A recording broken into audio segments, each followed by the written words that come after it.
Hello all. You are listening to And Why, or watching. Please watch the first episode if you have not done so for at least the disclaimer for the Bible reading series. We are in Genesis 33. First off, let's hit the Lord's Prayer here. Matthew 6, 9 through 13, King James Version. After this manner therefore pray ye, Our Father, which art in heaven, hallowed be thy name. Thy kingdom come, thy will be done on earth, as it is in heaven. Give us this day our daily bread, and forgive us of our debts, as we forgive our debtors. And lead us not into temptation, but deliver us from evil. For thine is the kingdom, and the power, and the glory, forever. Amen. Genesis 33, King James Version. Jacob meets Esav. Jacob lifted up his eyes and looked, and behold, Esav came, and with him 400 men, and he divided the children of Leah, and unto Rachel, and unto two handmaids. He put the handmaids and their children foremost, and Leah and her children after, and Rachel and Joseph hindermost. And he passed over before them, and bowed himself to the ground 7 times, until he came near to his brother. And Esav ran to meet him, and he embraced him, and he fell on his neck and kissed him, and they wept. And he lifted up his eyes, and saw the women and their children, and said, Who are those with thee? And he said, The children with God, which God hath graciously given thy servant. Then the handmaidens came near, they and their children, and they bowed themselves. And Leah also with her children came near and bowed themselves. And after came Joseph near, and Rachel, and they bowed themselves. And he said, What meanest thou by all this drove which I met? And he said, These are to find grace in the sight of my Lord. And Esav said, I have enough, my brother. Keep that thou hast unto thyself. And Jacob said, Nay, I pray thee, I know I have found grace in thy sight, and then receive my present at my hand. For therefore I have seen thy face, as though I had seen the face of God, and thou wast pleased with me. Take, I pray thee, my blessing that is brought to thee, because God hath dealt graciously with me, and because I have enough. And he urged him, and he took it. And he said, Let us take our journey, and let us go, and I will go before thee. And he said unto him, My Lord knoweth that the children are tender, and the flocks and herds with young are with me, and if men should overdrive them one day, all the flock would die. Let my Lord, I pray thee, pass over before his servant, and I will lead on softly, according as the cattle that goeth before me, and the children be able to endure, until I come unto my Lord, unto Seir. And Esav said, Let me now leave with thee some of the folk that are with me. And he said, What needeth it? Let me find grace in the sight of my Lord. And Esav returned that day on his way unto Seir. And Jacob journeyed to Succoth, and built him an house, and made booths for his cattle. Therefore the name of the place is called Succoth. And Jacob settled in Shechem, and Jacob came to Shalem, a city of Shechem, which is in the land of Canaan, when he came from Paddan Aram, and pitched his tent before the city. He bought a parcel of a field where he had spread his tent at the hand of the children of Hamor and Shechem's father for 100 pieces of money. And he erected there an altar and called it Elohim Yisrael. This ends the reading portion. Got a little tongue-tied on that one. Look at that one real quick again. So it is Elohim. Okay. That's my mind was trying to search for the right thing. So Elohim Yisrael. Okay. So we finally have a conclusion to one of the stories, overarching stories here, and that is the meetup of two brothers. Short past, if you haven't watched all the way up to this point, Jacob and Esav kind of had a parting earlier on, in which Jacob took Esav's his blessings. He took 2 things from him, and it left Esav in a very poor place. And I mean that like mentally, psychologically, or spiritually. And he's returning from his time away because he was suggested that he leave so that Esav could cool down because of his anger. Jacob goes and stays with some family, Laban, and he marries Rachel and Leah and 2 handmaids on behest of the 2 daughters. And then he returns with a large portion. On returning, he splits the word drove here is he makes a couple sacrifices or offerings up to his brother, in which you have oxen, donkeys, goats, and sheep and so forth, camels, and it somewhere around 150 odd things, and that he offers up to his brother, or sends out for an offering. But he also sends angels to his brother, or messengers, depending on how you read that one. And so Jacob wrestles with a man in the night. This wrestling is interesting to me because it's like, if I wanted to be extremely, there is no crazy things that happen outside of us, like supernatural, I guess you could call it. Some man shows up to Jacob in the middle of the night. He is alone. He had sent everybody off, and I think he wanted to spend some time by himself, probably in thought, because he was distraught. He was distressed and fearful. So at this point, this individual and him begin to wrestle so much that they kick up dirt and they become dirty. And in the moment, he touches his hip socket, and Jacob's hip is dislocated. There's a couple other interpretations in which it's something along the lines of like it was cut asunder, the hip, like the bone and all this other stuff. But that aside, now he has to go meet his brother the following morning after being up all night, wrestling with this individual. His hip's out of socket, and he's going to meet a man with somewhere around 400 people that are with him, which he interpreted the fact that it was, an ill intent. So we come to this concluding part of this overarching story here, and we see Esav runs and meets him. This is while he is bowing down. He bows down like 7 times to the ground as he's proceeding forward to Esav, in my estimation, to placate Esav. But he runs up to him immediately and kisses him on the neck, and they weep together. A reunion. I'm sure that there was some peace that was given to Jacob, but I think he was also coming to this as well with a little bit in his mind that, well, God has promised, and he keeps on promising, so let's hope. But he submits himself to his brother graciously. So let's get to the commentary here. Well, one last thing, and I apologize for backtracking just a little bit on that. We see here atonement. This is a story of atoning or coming. The etymology of this one's a little gray because there's some, I would say, in the West, we have a little bit of a Gnostic essence to at one meant, but this is what this is coming to. And I say that at one meant because it's generated from that concept of coming together to be one. And we see that with these two brothers. Jacob sends a message. He attempts to placate with some form of offering, and then he's showing himself to be submissive to his brother. All of these things, I mean, I was thinking about it while I was reading the Lord's Prayer. I mean, forgive us our debts as we forgive our debtors.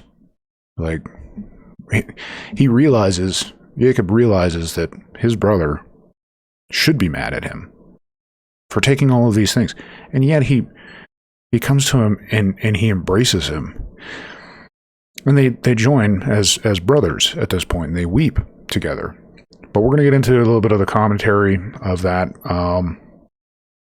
So here we go, verse 2. And he placed the maidservants and their children first, and Leah and her children after, and Rachel and her Joseph last. A little bit of a different phrasing, obviously, but the concept here, at least in the Rabbah, is that the further something is from the front, the more it's loved. But in the commentary, it actually says something along the lines of who is greater, the one that guards or the one that is guarded. And it brings up a story and references, and it guarded them in the palm of the hand. Essentially, it's asking the question, like, is the thing not more valuable that is being guarded than the thing that is guarding? Like, we show respect to the thing that goes forth and provides a shield or a defense, when really the thing that is the most precious is the thing that's behind all of that. So that's what I'm getting from that. And he went ahead of them, verse 3, prostrated himself to the ground 7 times until he came close to his brother. Went ahead of them. He said, "If that scoundrel comes to fight, let him fight with me first."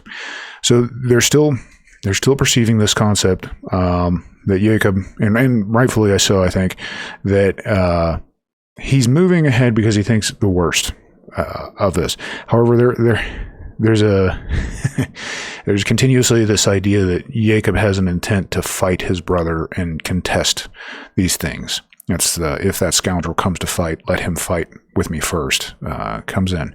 But Esau ran toward him and embraced him, and he fell on his neck and kissed him, and they wept. Oh my. Okay, so embraced him. His compassion was moved when he saw him prostrate himself all those times and kissed him. There are dots over the word. Okay, so in we don't notice this because in English we don't really have this system.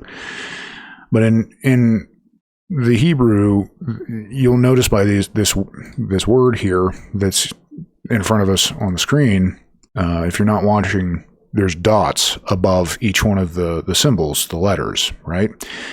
Well, there's a thought that if there are more dots in this collection than there are words in the sentence, then there's something more to be seen. There's something more there. But in this instance, at least and from what I can remember, there are equal amount of dots to the equal amount of words.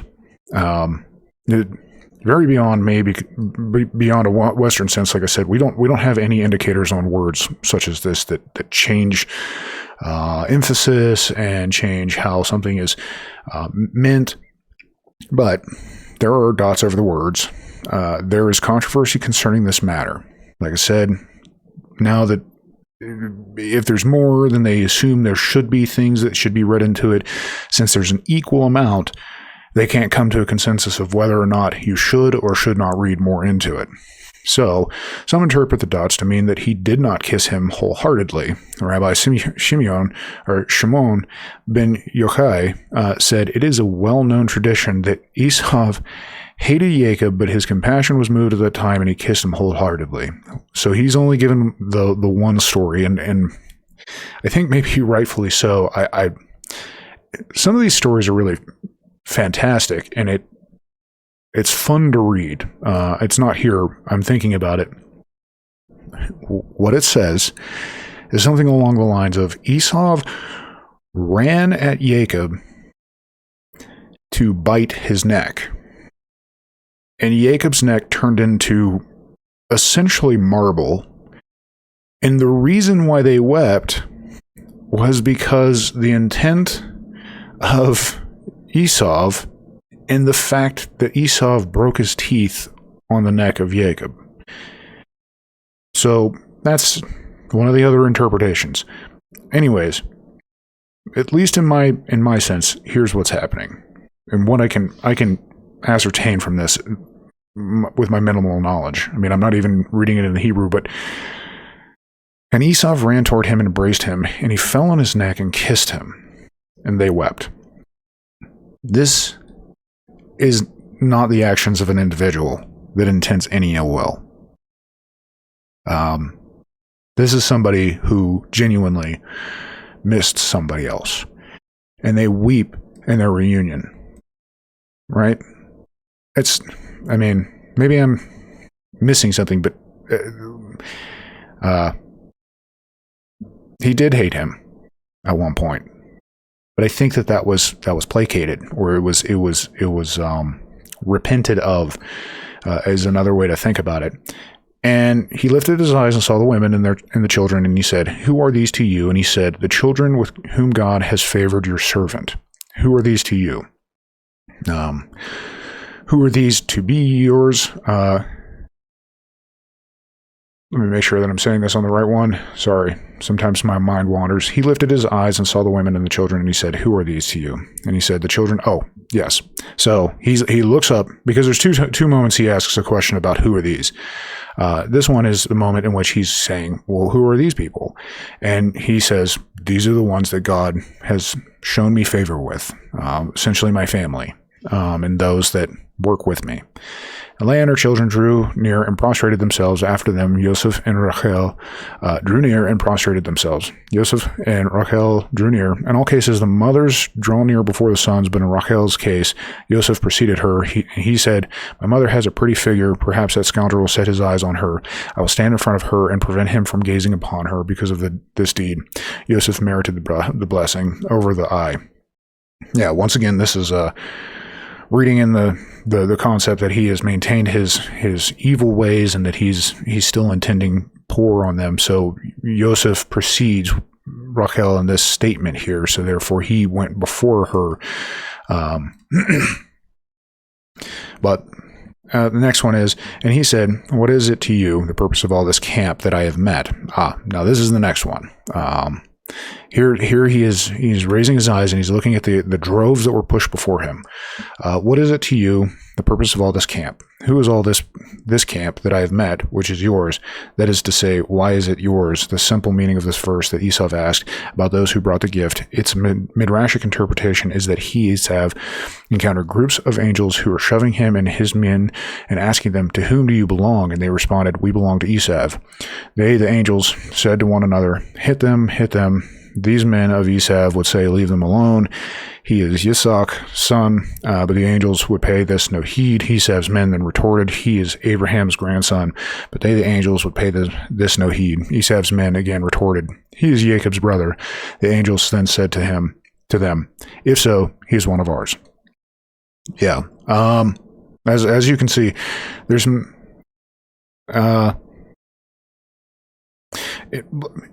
they're very interesting. They're very enthralling. I'll give them, but I think he's,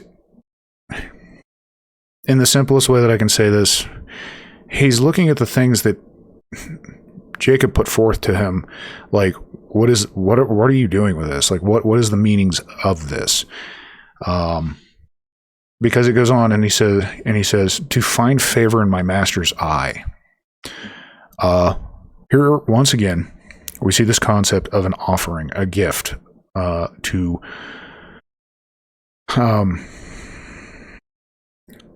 pay for things rendered that could be seen as wrongdoings, trespasses, debts. Another word for that would be sins. And I say that because Jacob trespassed Esau.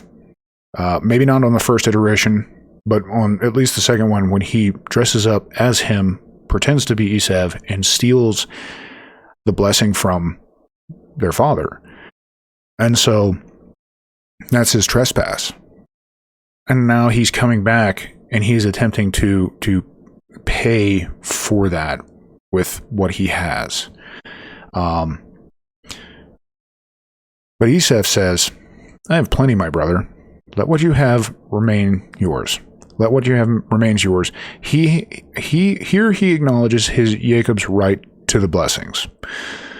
Yeah, so they're saying that this is the moment in which Esau looks at Jacob and says, I what has happened between the two of us, is fine. He essentially says, I have enough. I have plenty, my brother. So he's acknowledging the fact, he's like, without all the blessings of my father, I am doing fine. I don't need what you're offering me.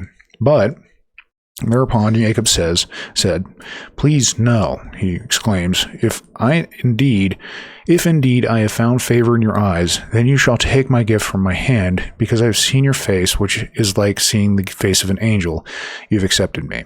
Now, in the Midrash, or the Masoretic, it says the face of God here instead of an angel, but I think it's the word actually is Elohim. So there, another interpretation is judge. I've seen the face of a judge, but that is indicative of the two things, angel and God. "If indeed I have found favor, shall take my gift from my hands, because I have seen your face. It is worthy." Oh, I missed this. "Please no. Please do not say this to me." So that's the point of it. "Please don't say this to me if you have found favor. Shall take my gift from my hand, because I have seen your face. It is worthy and proper for you to accept my gift, because I have seen your face. And to me, this is a tantamount to seeing the face of the angel, for I saw your prince, guardian angel. And furthermore, you should take my gift, because you have consented to forgive my offense." Why did Jacob, mention that he saw the angel, in order that he should fear him and say, "He saw angels and was saved. From now on, I will not be able to prevail against him." Excuse me.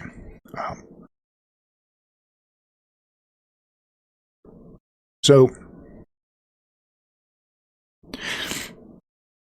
I'll say this last one here, and then I'll say what I think. "And you have accepted me. You have become reconciled with me.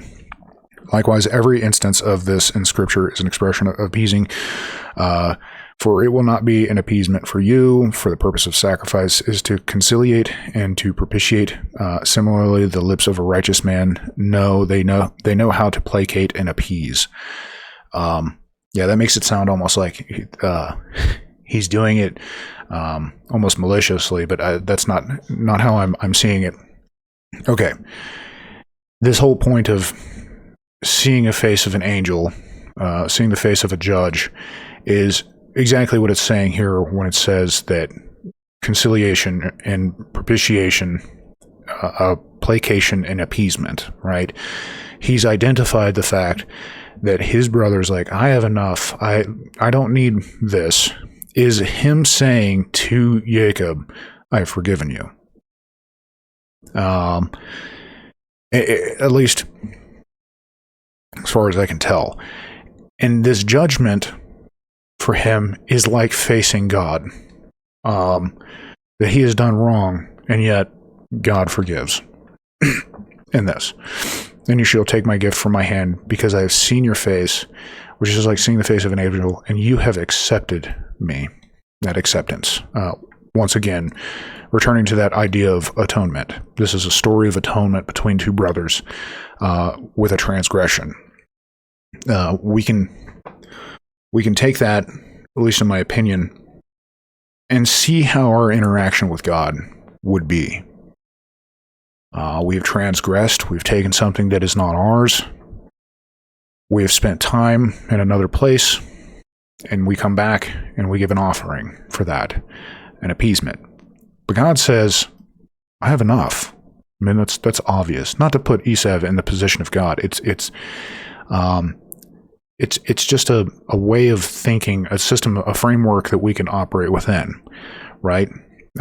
Between each other, and to perceive this concept here. So now take my gift, which has been brought to you, for God has favored me with it, and because I have everything, he prevailed upon him, and he took it. So here he's giving honor to God for giving it to him, and he's saying, I need to, it behooves me almost more akin to like there's a concept of tithe that must be given, but also at the same sense, I have enough because the one provides for me, and he will continue to provide for me. So I would like to give this to you as well. May not be saying that perfectly, but my gift. This gift, which is given for an audience and after an interval of not seeing a person, is intended only as a greeting, as every instance of this word for an audience. It is similar to, and Jacob blessed Pharaoh, make peace with me, mentioned in connection with, I'm not going to try to pronounce that one, and to greet him and to bless him. That's not a word I'm familiar with quite yet. Mentioned in connection with Toi, king of Hamath, all are expressions of greeting.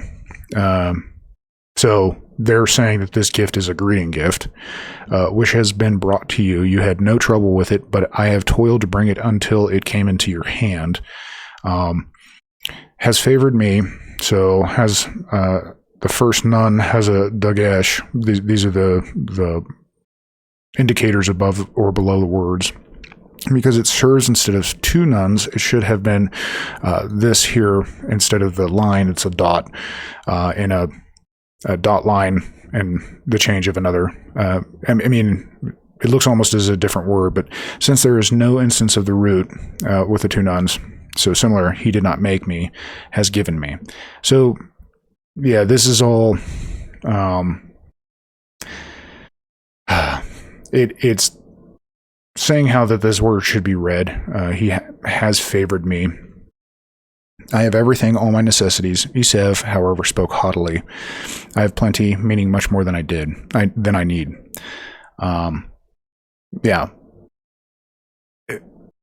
This once again is implying the fact that Esav is saying arrogantly, I have enough. I don't need what you're offering. So I'm going to say a little bit of a different story that was brought in the Rabbah. Is a man comes to a friend and he says, I've been offered a gift. And the other man says, it's not good to receive a gift because that gift will be demanded of you later. And then he goes and gets a bowl of food with a knife, and he cherishes the knife. So he takes the knife and gives the bowl back. Well, later on, somebody else sees the knife, cherishes the knife, and takes it from him.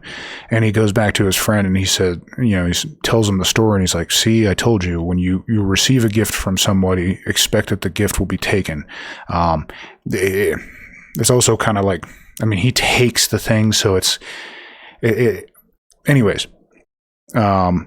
it's talking about this moment in which you shouldn't take from somebody no matter what. Even if it's a gift, or it will be demanded of you later. Now take my gift, which has been brought to you, for God has favored me. We read that portion. I have everything. Thereupon he said, travel, and we will go, and I will go alongside you. Here too, the nun is part of the radical. Therefore, Esau said to Jacob, you travel from here and we'll go. So, and I will go alongside you. Even with you, I will do you a favor, and I will lengthen my traveling to go as slow as you require. That is the meaning of alongside you. Yes. So here Esau says, okay, well, now that is, taken care of, I will be with you. And Esau says, my master knows that the children are tender in the flocks and the cattle, which are raising their young, depend upon me. And if they overdrive them one day, all the flocks will die, which are raising up their young, depend upon me. The sheep and cattle, which are raising their young, depend on me to lead them slowly, which are raising their young.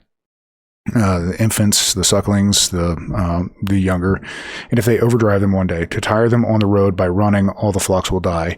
And if they overdrive them, and if they knock them, like hark, my beloved is knocking, knock at the door. Here we see in all of that is to say that he still cares for the things, and that's probably how he's amassed what he has. But he's also like I said, he's caring for what he has instead of over pushing them and being demanding or tyrannical.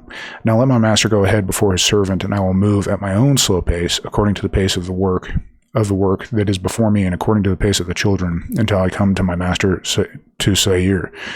Now let my master go ahead. Please do not lengthen the days of your travel. Go ahead according to your speed, if you will distance yourself from me, and I will move. Hey, is superfluous, like I will descend, I shall hear. In my own slow pace, my slow pace, a term denoting gentleness, like that flow, deal gently with the lad for my sake. The lambda is a radical meaning my slow pace, simply just he's going to go slow, according to the work according to the need made by the pace of the feet of the work cattle that I am obliged to lead, and according to the pace of the children, according to their feet, how fast they can walk, and until I come to my master to Sair. He told him of a longer journey, although he intended to go only as far as Succoth. He said to himself, if he intends to harm me, he will wait until I come to him, but he did not go. So when will he go? In the days of the Messiah, and saviors shall ascend. This is from Obadiah 1:21. And saviors shall ascend Mount Zion to judge the mountain of Esau. There are also many midrashic interpretations to this section. Yeah, this one here, read the reading of Obadiah 1:21, and there's quite a lot that goes on in that. At one point, the argument is that this never happened. This is all a deception. Not sure if I can really lean into that one for myself, but that is what was said in the Rabbah there by one of the rabbi.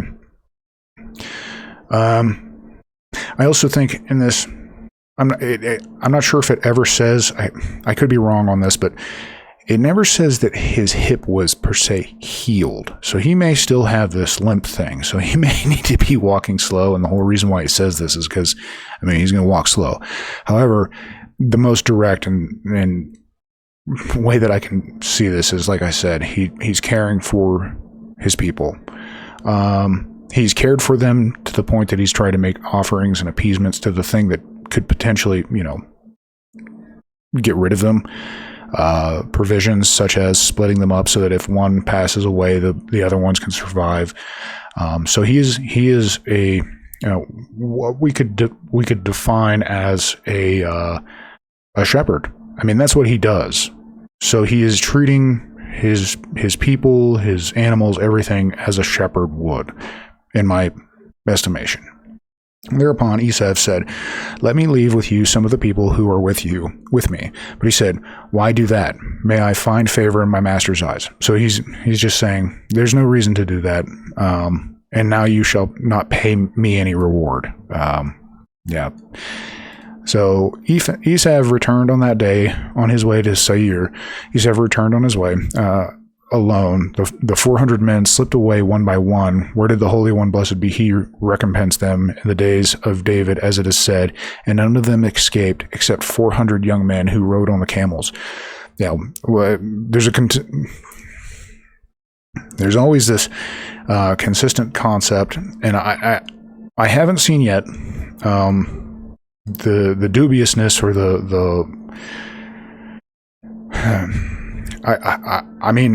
in the earlier parts, Esav had a very poor intent towards Jacob, but we don't see that here. So I'm not sure there's a necessity to read that the 100 men slipped away. I think it's just stating that Esav, meaning the group, like he came with 400, and then if he leaves, we assume that the 400 leaves with him, in my estimation.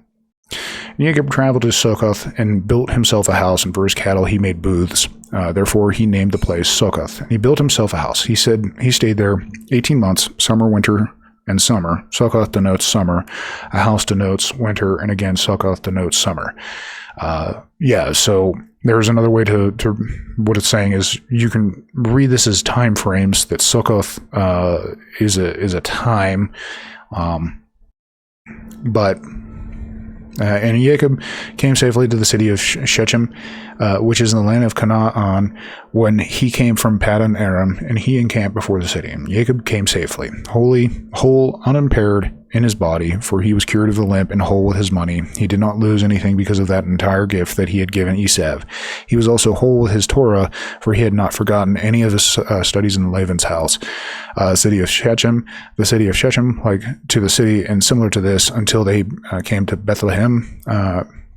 When he came to Paddan Aram, like a person who says to his companion, so and so came out from between the teeth of lions and returned safely. Hereto he came whole from Paddan Aram, from Laban and from Esav, who had come to attack him on the way. Okay, this is the final coming to fruition, is what I'll say. This came safely to the city of Shechem is the The promise that was promised him, the truth that God gave, came to fruition here, that he would protect him. And it did. This whole unimpaired in his, it says unimpaired in his body.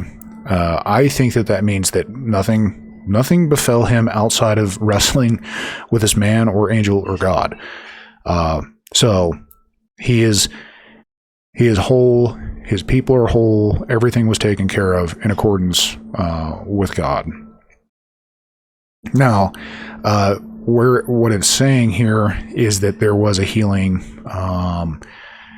that the teeth of the lions is inferring that Esav was this violent man that was coming to take care of Jacob, but it's not entirely what we see.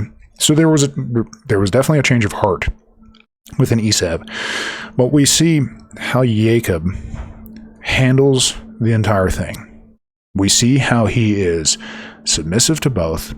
He cared for Laban, but he wasn't willing to, fall prey to his constant changing of wages and the way that he took care of things.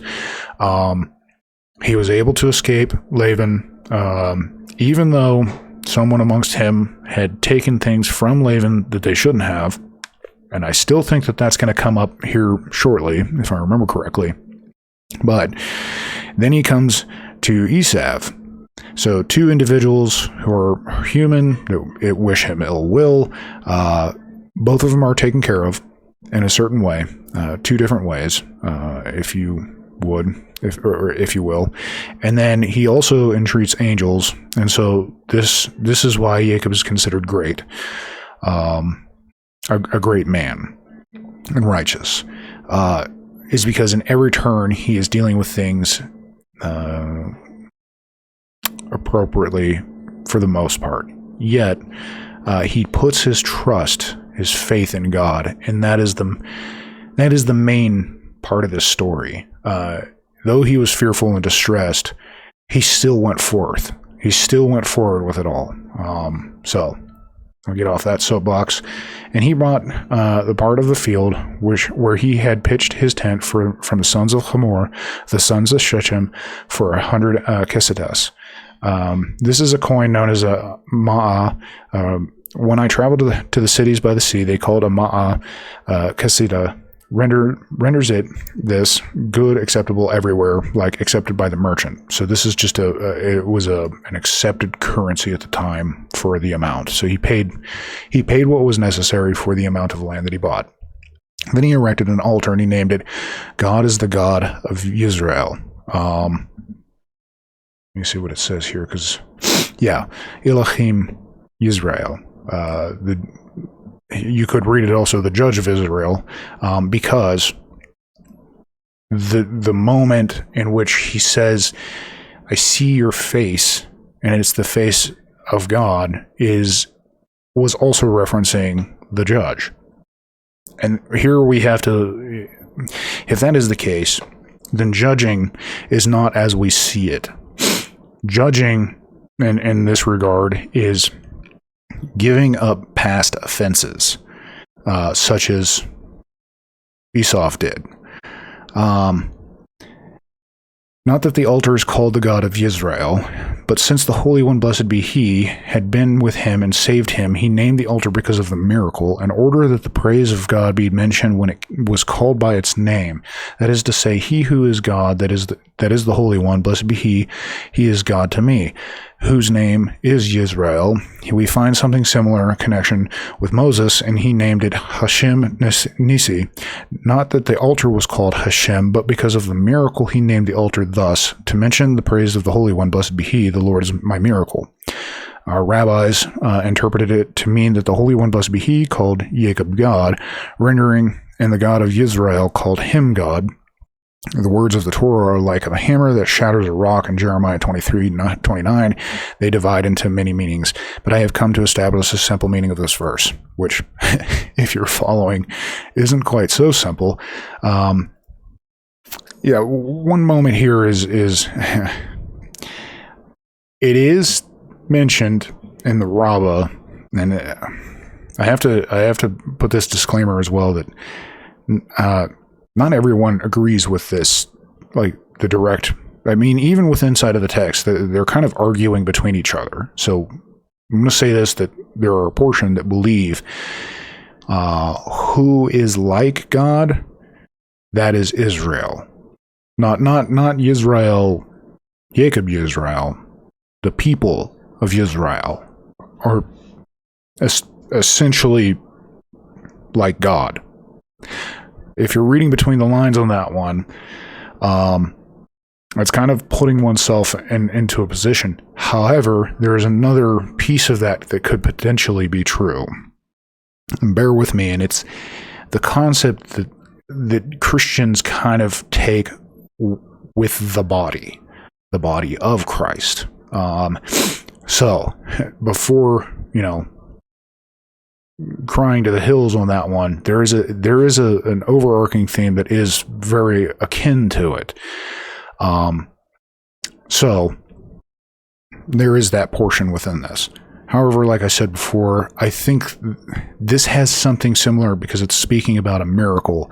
The judge was merciful. Just like it's said somewhere in here, I'm pretty sure it said something about mercy.